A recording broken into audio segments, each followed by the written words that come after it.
जय श्री कृष्ण। चलिए कुछ देर बैठते हैं प्रभु जी के पास, जो कह रहे हैं कि दुनिया में सिर्फ दो ही सत्य हैं, एक तुम और एक तुम्हारी आध्यात्मिक शक्ति। जब गुरु जी बोलते हैं तो सामान्यतः मैं चुप ही रहता हूँ। मैंने पूछा, गुरु जी जरा समझा दीजिए। गुरु जी कहते हैं जैसे एक पानी का टैंक होता है और उसमें पानी भरा होता है, लेकिन जो पानी का लेवल है वो ऊपर नीचे होता रहता है। जब पानी भरते हो तो पानी का लेवल ऊपर उठ जाता है, जब पानी निकल जाता है तो पानी का लेवल नीचे हो जाता है। कुछ इसी तरह के एक टैंक तुम हो, जिसके अंदर आध्यात्मिक ऊर्जा भरी हुई है। इसमें जब ऊर्जा का लेवल ऊपर उठता है, तुम्हारे कोई ऐसे कर्म होते हैं जो तुम्हें आध्यात्मिक ऊर्जा प्रदान करते हैं, तो तुम्हारी ऊर्जा का लेवल ऊपर उठ जाता है। और इसके वैसा वर्षा अगर आपने अपनी ऊर्जा कहीं खर्च कर दी तो लेवल डाउन हो जाता है। मैंने पूछा, गुरुजी अब तक मेरे मन में था कि ये हमारी चेतना शक्ति है जो ऊपर नीचे होती है, घूमती फिरती है। आध्यात्मिक ऊर्जा भी मेरे अंदर बसती है, क्या ये चेतना शक्ति से अलग है? जो मेरा कॉन्शियसनेस है, क्या मेरी आध्यात्मिक ऊर्जा कॉन्शियसनेस से अलग है? गुरुजी कहते हैं यस, इट इज डिफरेंट। ये मेरे लिए नया है। अब तक मेरी मान्यता की चेतना शक्ति ही प्राइमरी है।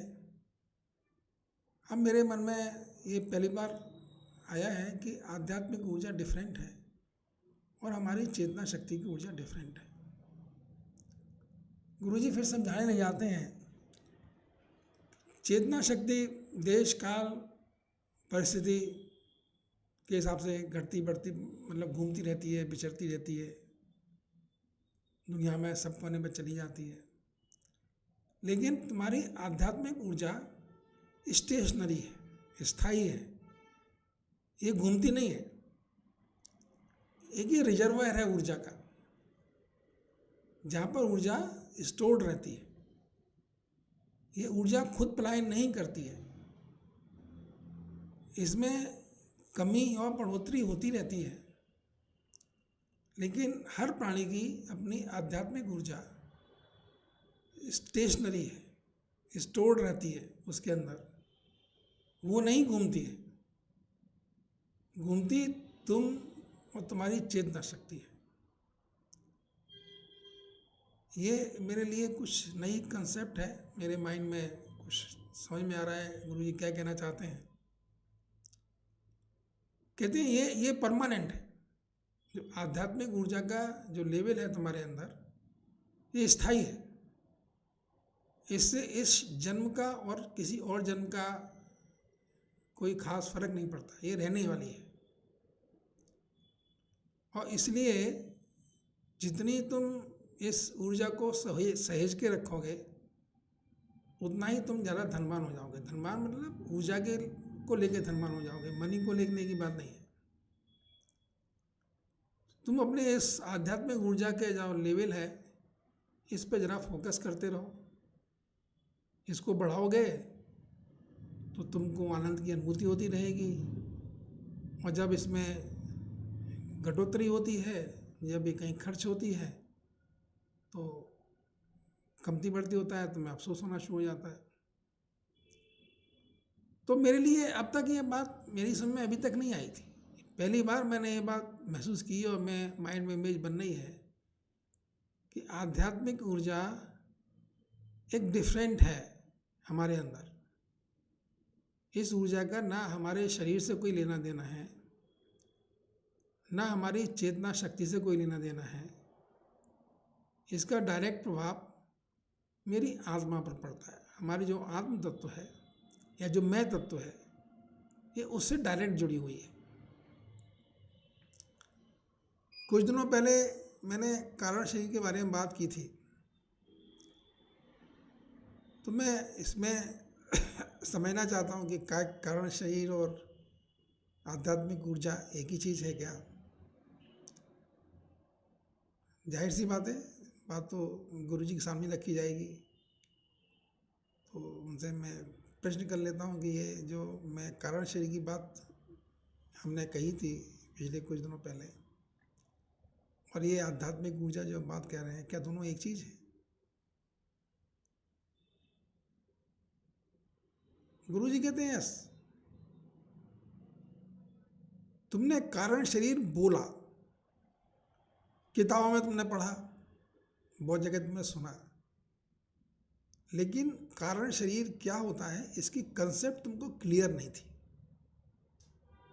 बोलने को तो हम कुछ भी बोल सकते हैं, किताबों में लिखा होता है, कुछ सुनते हैं, प्रवचन में सुनते हैं, कुछ कई कानों में पढ़ता है, लेकिन कारण शरीर वस्तुतः है क्या, ये तुमको कोई जानकारी नहीं थी, कंसेप्ट तुम्हें बिल्कुल क्लियर नहीं थी।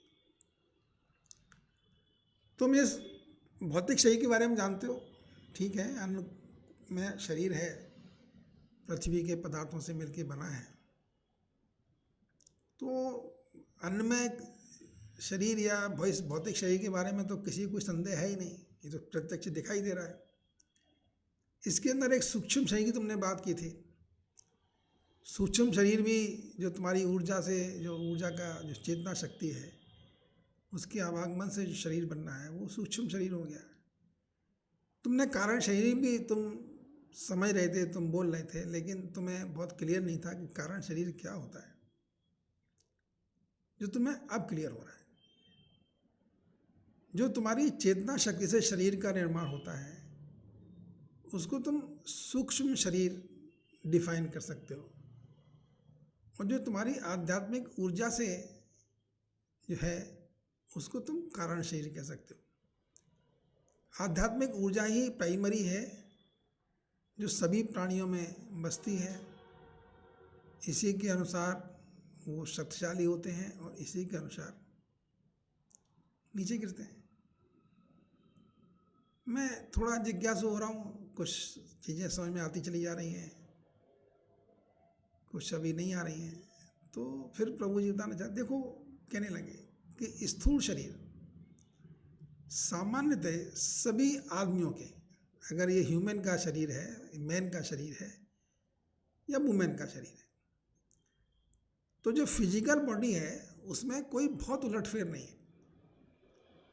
उनकी शारीरिक संरचना लगभग एक सी है, वो 19-20 उससे कोई मायने नहीं रखता, लेकिन मूलतः सभी एक प्रजाति के लोगों की शारीरिक संरचना एक सी होती है।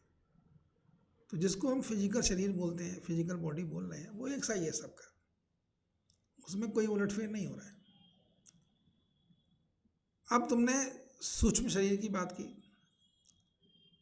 सूक्ष्म शरीर तुम्हारी चेतना के आवागमन से बनता है, तुम उसे ऑरा कह सकते हो, तुम उसको अपना मैग्नेटिक फील्ड कह सकते हो। जो तुम्हारे शरीर में प्रवाहित जो करंट है, आयनाइजेशन है, चार्ज का मूवमेंट है, उसकी वजह से तुम्हारा सूक्ष्म शरीर बनता है, उसकी वजह से तुम्हारा ऑरा डेवलप हो जाता है। तो जो सूक्ष्म शरीर है और जो फिजिकल शरीर बॉडी है, ये दोनों तुम्हारे खान पान और आसपास के वातावरण से निर्मित होते हैं। कोई लोग बहुत अच्छे खाने के पदार्थों में, मेडिकेशन में रुचि रखते हैं, उनके शरीर कुछ थोड़े से ज़्यादा स्ट्रांग हो सकते हैं। चेतना शक्ति कितनी स्ट्रांग होगी, माइंड बहुत शार्प हो सकता है, इंटेलिजेंट हो सकते हैं, लेकिन ये ज़रूरी नहीं है कि उनका ऑरा भी उतना अच्छा हो। सेम खान पान में, सेम घर में रहने वाले दो प्राणी, सेम क्वालिफिकेशन रखने वाले, सेम आर्थिक संपन्नता रखने वाले दो प्राणियों की जो फिजिकल बॉडी है और सूक्ष्म बॉडी अलग अलग हो सकती है, नॉट नेसेसरी एक सी नहीं होगी। एक ही घर में भले ही क्यों ना रह रहे हो, वो सब अलग अलग होंगे। और उनके अलग अलग होने का जो मेन कारण है वो है उनकी आध्यात्मिक शक्ति। कोई आदमी आध्यात्मिक शक्ति पे ज़्यादा फोकस करता है, कुछ कम करता है। और जो आध्यात्मिक शक्ति है उसे ही तुम अभी के लिए कारण शरीर समझ सकते हो। दिखाई तो ना तुमको सूक्ष्म शरीर देगा ना कारण शरीर दिखाई देगा, लेकिन तुम ये समझ सकते हो कि तुम्हारे कारण शरीर का निर्माण तुम्हारी आध्यात्मिक शक्ति से होता है। फिजिकल बॉडी का निर्माण जो तुम पृथ्वी से लिए हुए तत्व लेते हो उनसे होता है। सूक्ष्म शरीर का निर्माण तुम्हारे अंदर प्रवाहमान करंट से होता है। लेकिन आध्यात्मिक शक्ति स्टेशनरी है, वो स्थिर रहती है और वो तुम्हारे आत्मा के चारों ओर कवच बना के रहती है, कवर बनाए रखती है। आत्मा को वही प्रकाशमान करती है और आत्मा को वही रोकती है। तो आध्यात्मिक शक्ति कुछ नया टॉपिक है मेरे लिए, कुछ समझ में आने वाली बात भी है, कुछ समझ गया हूँ मैं। और गुरुजी कहते हैं बस दो ही सत्य हैं, बाकी सब तो जाने वाला है। शरीर खत्म हो जाएगा तो ये अन्नमय कोश चला जाएगा तुम्हारा, और सूक्ष्म शरीर भी चला ही जाएगा, क्योंकि कोई करंट खत्म हो जाएगा बॉडी में तो फिर सूक्ष्म शरीर कहाँ से बनेगा। चेतना शक्ति नहीं रहेगी तो फिर कहाँ से बनेगा। बस ये दो लोग रह जाएंगे जो कभी ख़त्म नहीं होंगे। एक उन्होंने कहा तुम्हारी आत्मा सोल, और एक तुम्हारी आध्यात्मिक शक्ति, जिसको नाम दिया गया कारण शरीर। कारण शरीर से समझ में थोड़ा कम आएगा, इसलिए तुम आध्यात्मिक शक्ति का ही नाम लो, ज़्यादा बेटर है। कारण शरीर हाइपोथेटिकल लगता है, आध्यात्मिक शक्ति जागरूक, जब सबको पता है कि आध्यात्मिक शक्ति की संभावना क्या होती है। तो अभी मेरे मन में ये क्लियर हो गया कि आध्यात्मिक शक्ति इज़ डिफरेंट, और दोनों शक्तियाँ, जो चेतना शक्ति है और जो फिजिकल शक्ति है, वो अलग अलग है। हमारे व्यक्तित्व का और हमारे सुख और दुख का जो इंतजाम है, जो निर्धारण करती है, वो मेरी आध्यात्मिक ऊर्जा करती है, मेरा कारण शरीर करता है, मेरी आत्मा करती है। अगर ये दोनों स्ट्रांग हैं, आध्यात्मिक ऊर्जा स्ट्रांग है, तो वो मेरी चेतना शक्ति को भी स्ट्रांग बनाएगी और मेरी फिजिकल बॉडी को भी स्वस्थ रखेगी। और इसलिए बहुत ज़रूरी है कि मैं अपनी आध्यात्मिक शक्ति में निरंतर वृद्धि की ओर प्रयासरत रहूँ, कोशिश करूँ, प्रयत्न करूँ। तो अच्छा, गुरुजी का अच्छा सेशन था, मेरे माइंड की कुछ कंसेप्ट क्लियर हो गई, मुझे आध्यात्मिक शक्ति की इम्पोर्टेंस समझ में आ गई।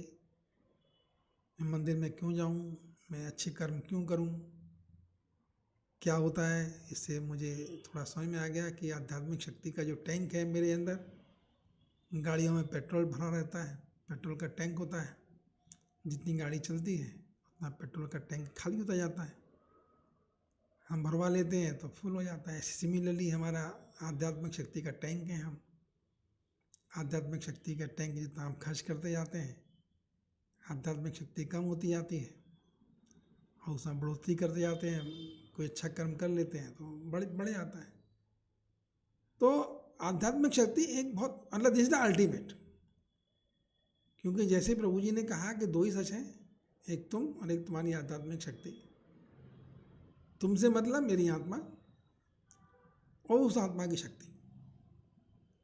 अगर मैं एक लाइन में डिफाइन करूं तो शब्द निकल के आ रहा है मेरी आत्मा और उस आत्मा की शक्ति। मेरी आत्मा कितनी स्ट्रांग है और कितनी कमज़ोर है, यही है प्रभु जी के कहने का आशय। तुम और तुम्हारी शक्ति, मतलब तुम्हारी आत्मा और उस आत्मा की शक्ति। इम्पोर्टेंट टॉपिक है, खूबसूरत टॉपिक है, समझ में आने वाला है। और ये भी समझ में आने वाला है कि मुझे अपने जीवन में अगर कोई कर्म करने हैं तो ऐसे ही करने चाहिए जिससे कि मेरी आध्यात्मिक शक्ति में वृद्धि हो। और आध्यात्मिक शक्ति का लॉस मिनिमम। आशा है आपने भी ये लेक्चर गुरुजी का सुना होगा, आपको भी अच्छा लगा होगा। आगे के लिए फिर कल मिलते हैं, फिर बातें करेंगे। जय श्री कृष्ण, जय श्री कृष्ण।